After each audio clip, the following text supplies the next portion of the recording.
अंतरिक्ष में मौजूद ब्लैक होल्स कुछ विचित्र और सबसे आकर्षक वस्तुएं हैं। वे अत्यधिक सघन और मजबूत गुरुत्वाकर्षण के साथ मौजूद हैं, जिनकी पकड़ से प्रकाश भी नहीं बच सकता। हमारी आकाशगंगा मिल्की वे में करोड़ों ब्लैक होल्स मौजूद हैं, लेकिन इनका पता लगा पाना बेहद कठिन है। हमारी आकाशगंगा के दिल में भी एक विशालकाय ब्लैक होल मौजूद है, जिसे सैजिटेरियस ए नाम से पुकारा जाता है। यह पृथ्वी से लगभग 26,000 प्रकाश वर्ष की दूरी पर मौजूद है। चलिए जानते हैं ब्लैक होल क्या होता है, ब्लैक होल कैसे बनता है, ब्लैक होल के अंदर क्या है और ब्लैक होल की खोज कब और किसने की। ब्लैक होल क्या है? एक ब्लैक होल अंतरिक्ष में मौजूद एक ऐसा स्थान है जहां गुरुत्वाकर्षण बल बहुत ज़्यादा होता है, इतना ज़्यादा कि वहां से प्रकाश भी बाहर नहीं निकल सकता।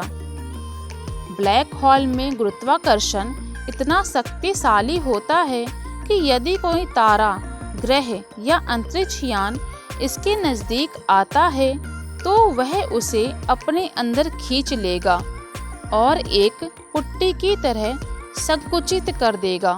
ब्लैक होल में प्रकाश को पूरी तरह से अवशोषित कर लिया जाता है, इसीलिए इसे देख पाना संभव नहीं है।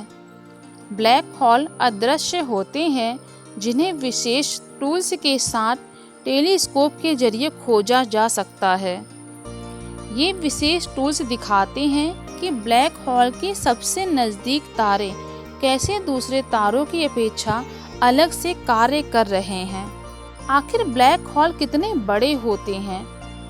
वैज्ञानिकों के अनुसार ब्लैक होल बड़े और छोटे दोनों आकार में होते हैं। यह एक परमाणु के आकार जितने छोटे हो सकते हैं, लेकिन इनका द्रव्यमान एक विशाल पर्वत जितना हो सकता है। ब्लैक होल का एक अन्य प्रकार है जिसे तारकीय ब्लैक होल कहा जाता है। इसका द्रव्यमान सूर्य के द्रव्यमान से 15 से 20 गुना अधिक हो सकता है। हमारी पृथ्वी की आकाशगंगा, जिसे मिल्की वे के नाम से जाना जाता है, में ऐसे अनेकों तारकीय ब्लैक होल मौजूद है। सबसे बड़े ब्लैक होल को विशालकाय ब्लैक होल के नाम से जाना जाता है। इस ब्लैक होल का द्रव्यमान एक साथ 10 लाख सूर्य के द्रव्यमान से कहीं अधिक होता है।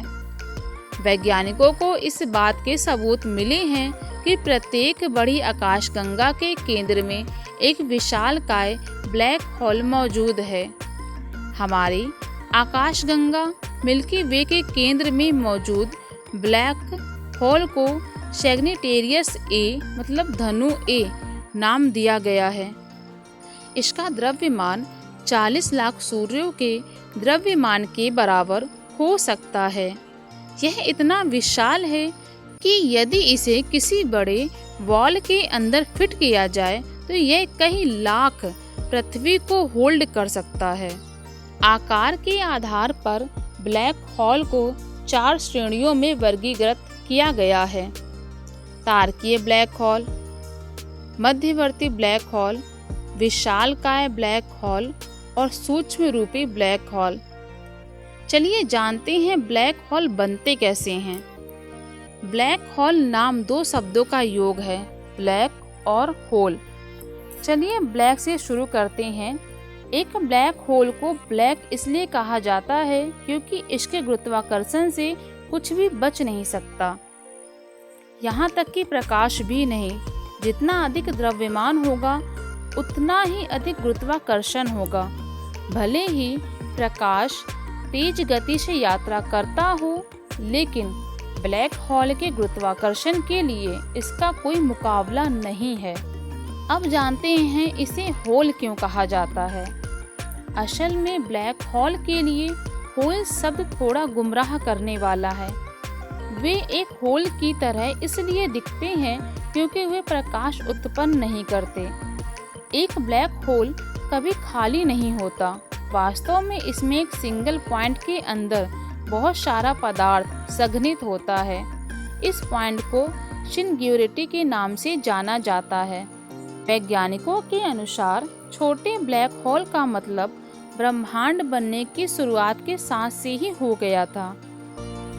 तारकीय ब्लैक होल तब बनते हैं जब किसी बड़े तारे का केंद्र अपने आप में ढह जाता है।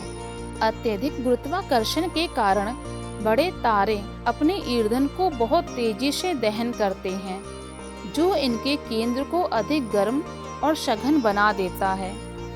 इस दौरान वे अत्यधिक परमाणु प्रतिक्रिया से गुजरते हैं और बहुत ही तेजी के साथ जलते हैं। इस दौरान तारे के केंद्र में एक राख का बहुत बड़ा ढेर बनता है, जो वास्तव में लोहा होता है। इस लोहे में परमाणु दहन नहीं होता, इसलिए इसमें अतिरिक्त हीट बाहर ना निकलकर अंदर बैठ जाती है और यह ढेर बड़ा होता जाता है। अब इस तारे में दो तरह के बल मौजूद हैं जो एक दूसरे के खिलाफ लड़ रहे हैं। एक बल जलने के लिए बचे हुए ईंधन से आता है, जो इसे सिकुड़ने से बचाने का प्रयास करता है, और दूसरा बल लोहे के गुरुत्वाकर्षण का होता है, जो सब कुछ अंदर खींच रहा है। इस दौरान दो चीजें घटित होती हैं। तारों के कुछ पदार्थ अंतरिक्ष की तरफ छूटने लगते हैं, जिससे उत्पन्न होने वाले प्रकाश को हम सुपरनोवा बोलते हैं, और बाकी बचा स्टाफ एक बिंदु में संघनित हो जाता है, जिसे सिंग्युलरिटी बोलते हैं। अभी आपने स्टेलर ब्लैक होल की बनने की प्रक्रिया को समझा, लेकिन इनसे बड़े ब्लैक होल भी मौजूद हैं, जिसे विशालकाय ब्लैक होल कहा जाता है। ये ब्लैक होल इतने विशाल होते हैं कि इनके आगे स्टेलर ब्लैक होल मामूली सा नजर आता है। ये ऐसे ब्लैक होल होते हैं जो सूर्य से लाखों या अरबों गुना अधिक विशाल हो सकते हैं। ये ब्लैक होल लगभग प्रत्येक आकाशगंगा के केंद्र में पाए जाते हैं। वैज्ञानिक अभी तक इस बात का पता नहीं लगा पाए हैं कि ये ब्लैक होल कहाँ से आते हैं। हम ब्लैक होल को देख नहीं सकते क्योंकि वे तारों की तरह प्रकाश नहीं छोड़ते हैं। हालांकि आकाश में कुछ ब्लैक होल चमकदार हो सकते हैं। ऐसा ब्लैक होल द्वारा तारे के स्टफ को निगलने से पहले होता है। ब्लैक होल के चारों ओर एक बाउंड्री होती है, जिसे घटना क्षितिज इवेंट हॉरिजॉन कहा जाता है। जब भी कुछ इवेंट हॉरिजॉन के पास से गुजरता है तो वह ब्लैक होल की गिरफ्त में आ जाता है। लेकिन जैसे ही गैस और धूल इवेंट हॉरिजॉन के करीब और करीब आते हैं, ब्लैक होल में गुरुत्वाकर्षण उन्हें तेजी के साथ घुमाता है, जो कि बहुत सारे रेडियंस का निर्माण करता है। इस दौरान हमें इवेंट हॉरिजॉन से प्रकाश निकलता हुआ नजर आता है। इस प्रकाश को देखने के लिए वैज्ञानिक अंतरिक्ष में सैटेलाइट और टेलीस्कोप का इस्तेमाल करते हैं। 1970 के दशक में साइगेनस X1 पहला ऐसा ब्लैक होल था जिसकी पुष्टि हुई। इससे बहुत सारी एक्सरेज निकलती हुई नजर आती है। आखिर ब्लैक होल के अंदर है क्या? यह अभी भी वैज्ञानिकों के लिए एक पहेली बना हुआ है, क्योंकि ब्लैक होल में जाकर वापस आना संभव नहीं है। किसी इंसान या वस्तु तो क्या, यह प्रकाश के लिए भी संभव नहीं है। ब्लैक होल का गुरुत्वाकर्षण इतना अधिक है कि वह प्रकाश को भी अवशोषित कर लेता है। वहाँ भौतिकी का नियम भी लागू नहीं होता। यदि आप ब्लैक होल के भीतर टॉर्च जलाकर देखना चाहोगे तो यह संभव नहीं है, क्योंकि प्रकाश को भी रिफ्लेक्ट होने के लिए कोई भौतिक वस्तु चाहिए जो ब्लैक होल में मौजूद नहीं है। इसीलिए आपको अंधेरे के अलावा कुछ भी दिखाई नहीं देगा।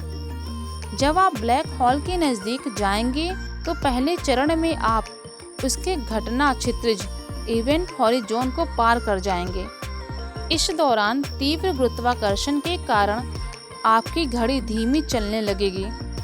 यदि आप वहां से नज़दीकी स्पेस स्टेशन में संपर्क करने के लिए सिग्नल भेजना चाहेंगे तो स्पेस स्टेशन में मौजूद अंतरिक्ष यात्री आपका सिग्नल प्राप्त नहीं कर पाएंगे।